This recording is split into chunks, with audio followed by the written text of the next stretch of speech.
We are now halfway through the Democratic National Convention, and tonight, Minnesota Governor Tim Walz is in the spotlight. Governor Walz will accept the Democratic Party's nomination for vice president. Fox 5 anchor Russ Spencer joins us here now on set with a look at the night ahead after a huge night last night. It was a huge night, no question about it. You know, after stepping away to hold a campaign event in Milwaukee last night, Vice President Kamala Harris and her running mate are back at the DNC in Chicago. A fight for freedom is the theme for tonight. The party expected to highlight how Vice President Harris will work to protect American freedoms, including reproductive freedom.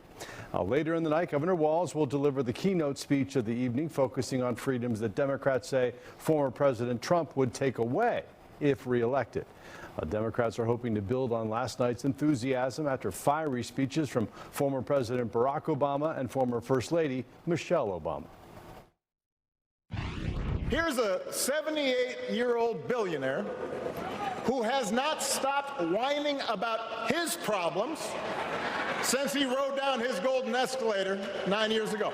His same old con, doubling down on ugly, misogynistic, racist lies as a substitute for real ideas and solutions that will actually make people's lives better. Former President Trump and his running mate J.D. Vance have been holding campaign events all week in battleground states to counter some of the DNC messaging. Vice presidential nominees Tim Walz and Vance will meet on the debate stage in October. The first debate between Trump and Harris will be on September 10th. That'll be big. Tonight, Democrats will also hear from former President Bill Clinton. You know, when it comes to last night, I think the general consensus is that Michelle Obama was the most effective speaker. At one point, referring to the former president, saying, who's going to tell him that the job that he's seeking may end up being one of those black jobs? Yeah. That brought down the House. Yeah, I know. She was able to land a lot of different lines for sure in her speech. And of course, Barack Obama was also exceptional as well. But we will see how they follow up tonight. Thanks so much, Russ. Well,